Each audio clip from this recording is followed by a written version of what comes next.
Hello and नमस्कार। Nepal to play cricket in Australia हो, एकदमै सही कुरा सुन्दै हुनुहुन्छ। नेपालको नेसनल टिम चाहिँ अस्ट्रेलियामा T20I सिरिज खेल्न जाने फिक्स भइसकेको छ। यो एकदमै खुसीको कुरा पनि हो। म चाहिँ गणेश चौलाकै। आज चाहिँ म एकदमै रोचक प्रसङ्ग ल्याएर आएको छु। एकदमै खुसीको कुरा भनौँ हामी सम्पूर्ण नेपालीहरू अनि सम्पूर्ण हामी नेपाल क्रिकेट प्रेमीहरूको लागि एकदम खुसीको कुरा छ, जुन आज सामाजिक सञ्जालमा पनि जताततै देख्नुभयो होला तपाईहरूले। अब यो हाम्रो नेपाली राइनो, हाम्रो नेपाल नेसनल क्रिकेट टिम चाहिँ अस्ट्रेलियामा गएर क्रिकेट खेल्ने भन्ने कुरा आएको छ। यो कुरा सुनिसकेपछि एकदमै खुसी लाग्यो मलाई पनि। अब यो प्रतियोगिताले चाहिँ समग्र हामी नेपाली क्रिकेटलाई कसरी फाइदा हुन्छ अथवा यो हामीले यो प्रतियोगितालाई कसरी लिन सक्छ नेपाली क्रिकेट टिमले अथवा भनौँ हाम्रो खेलाडीहरूले कसरी लिन सक्छन् भन्ने कुरा छ।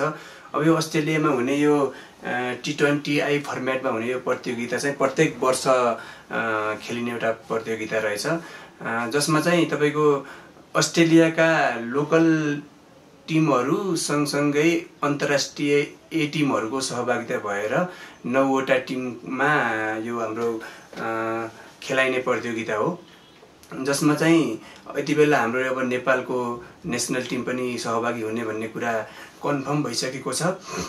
त्यो सँगसँगै पाकिस्तानी ए टिम र बङ्गलादेशको ए टिमले पनि योभन्दा अघिल्लो संस्करणमा खेलिसकेका थिए र साथसाथै बङ्गलादेशको ए टिमले त फाइनलमा हार बेहोरेको थियो त्यहाँको एउटा लोकल टिमसँग।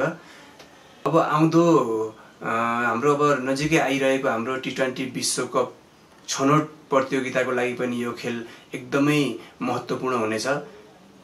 अब यो खेल खेलिसकेपछि हाम्रा खेलाडीहरूले चाहिँ अब विभिन्न फरक कन्डिसनका फरक पिचहरूमा खेल्ने अनुभव सँगसँगै एउटा यो छनौट प्रतियोगिताको तयारीको रूपमा पनि लिन सक्छौँ हामी यो खेललाई। यो खेलले पक्कै पनि हामी क्रिकेट प्रेमीहरू सँगसँगै हाम्रा खेलाडीहरू समग्र हाम्रो विकासको लागि ठुलो भूमिका खेल्नेछ, जसमा चाहिँ अस्ट्रेलियामा एकदम विभिन्न किसिमका अनुभवी एकदमै राम्रा क्रिकेट खेलाडीहरूसँग हाम्रा खेलाडीहरूले खेल्ने मौका पाउनेछन्। अस्ट्रेलियाका विभिन्न 5वटा स्टेडियममा यो क्रिकेट खेल खेलाइन्छ, जुन चाहिँ प्रत्येक टिमले प्रत्येक टिमसँग खेल्छन्, राउन्ड रोबिनको तरिकाले खेल्छन् र शीर्ष हुने टोलीले चाहिँ सेमी फाइनल र फाइनल खेल खेल्नेछन्, जस अन्तर्गत नेपाल चाहिँ यो प्रतियोगितामा पहिलोपटक सहभागी हुन लागेको हो र यो नेपालको लागि एकदमै ठुलो खुसीको कुरा, एकदमै ठुलो भाग्यको कुरा पनि भन्न सक्छौँ हामी। अब हामी नजिकै आइरहेको हाम्रो ICC T20I प्रतियोगिताको छनौट खेल जुन छ त्यसको तयारीको लागि योभन्दा ठुलो अरू अवसर हुन सक्दैन र त्योभन्दा पछि फेरि हाम्रो यो वेस्ट इन्डिजसँग पनि खेल छ, योभन्दा पनि अझ हाई कम्पिटिसन त्यहाँ पनि हेर्न सक्नेछौँ हामी। र अब यो खेलको लागि हामी यो खेल अगस्त 14 देखि 24 सम्म हुने कुरा कन्फर्म भइसके पनि अब यो खेलको खेल तालिका र लाइभ कसरी हेर्न सक्छौँ भन्ने कुरा चाहिँ अहिलेसम्म कन्फर्म भइसकेको छैन।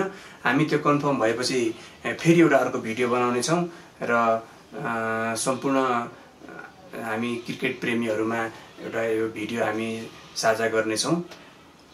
त्यो सँगसँगै अब यो पहिलो भिडियो पनि हो मेरो। अब यसरी फेस टु फेस कुरा गरिराख्दाखेरि यो पहिलो भिडियोमा अब केही कमी कमजोरी हुन सक्छन्, त्यसलाई चाहिँ तपाईँहरूले सुधार्ने मौका दिनुहुनेछ भन्ने ठुलो आशा छ र केही हामी कमेन्टमा तपाईँहरूले कमेन्ट गर्नुहोला, म अब कुराहरू सेयर गरौँ हैन।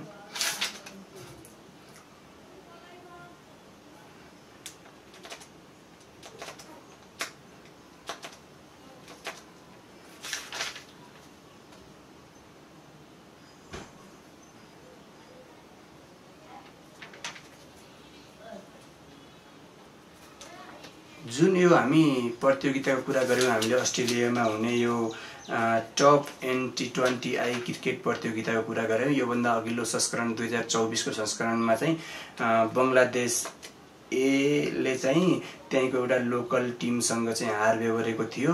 बङ्गलादेश ए टिम फाइनलमा पुगेको थियो र त्यो सँगसँगै त्यति बेला पाकिस्तानी टिमको पनि त्यहाँ सहभागिता थियो भने हामी नेपालको टिम यसरी पहिलोपटक यो एकदमै स्तरीय एकदमै ठुलो प्रतियोगिता भन्न सक्छौँ हामी। यहाँ चाहिँ विभिन्न किसिमका अनुभवी खेलाडीहरूको उपस्थिति हुने गर्दछ र त्यो हाम्रो जुन छनौट प्रतियोगिता छ त्यहाँ राम्रो एकदमै उच्च स्तरीय आफ्नो पर्फर्मेन्स दिएर चाहिँ हामी नेपाल क्रिकेट टिमलाई चाहिँ T20 विश्वकपमा पुर्याउनेछन् भन्ने ठुलो आशा राख्दै हामी यसको बारेमा अरू नयाँ अपडेट आयो भने अर्को भिडियोमा भेट्ने बाचा गर्दै अहिलेको लागि यो भिडियो हामी यतिमै सघाउँछौँ। लाइक शेयर सब्सक्राइब गरिदिनु होला। अब केही कमी कमजोरी कमेन्टमा भनिदिनु होला। हस् त, नमस्कार।